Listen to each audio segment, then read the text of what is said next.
Мына салам алейкум урматтуу достор, Жалал Абад шаарынын тургундары жана меймандары, Адилеттүү Жарандар каналынын подписчиктери. Мына мен канча жолу айтып жүргөм, Моцунду жанындагы пробка болгон себеп, мына көрүп атасыңар, эки жакка тең пробка болуп атат. Себептен мындай эки катар, үч катар даже беспорядок болуп парковка кылып атат. Мисалы үчүн мына силер көрүп жаткандай, могу Сузактын стоянкасы 1, 2, 3, кээ бир жерде 4 катар болуп туруп алган жолу боюга.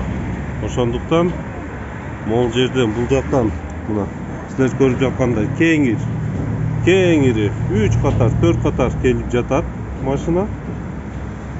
Машина мына кеңири келип жатат. Келип ушул жакка келгенде пробка болуп баштайт. Мына парковканы көрүп атасыңар. 1, 2, 3 катар. Тиканы турган кырагыла. Жолдо ортосунда тика турат. Нар жактан эле ошол эле темир мосттон келип жатканда канекей соода борборунун жанынан машиналар парковка болгондуктан маршруткалар негизи остановка мына өзү маршруткалардын остановкасы бул жерде. Могул жакта мына могул остановка, бирок адамдар канекейди алда түшүп калайлы деп токтотот. Ошондо маршрутка токтогондо бир эле баласы ачык калат да, ошондуктан пробка пайда болуп калат. Ошондой эле ошол канекейди жанынан көрүп турганыңыздай бир эмес эки катар таксисттер, эки катар парковка кылып алат. Азыр бүгүнкү күндө гаилер жок, ошого центр жанагы эле бардак.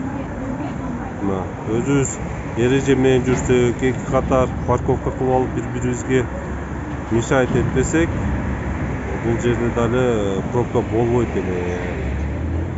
Ойду кетти койгондордон машинадан парковка шаардын центри пробка болуп атат. Мына карагыла, бул жакта да бул бетти көрсөтөйүн да. Бул жактан уже өткөндөн кийин бул жакта пробка аттуу нерсе жок. Мына пробка аттуу нерсе жок. Машиналар кеңири жүрүп атат.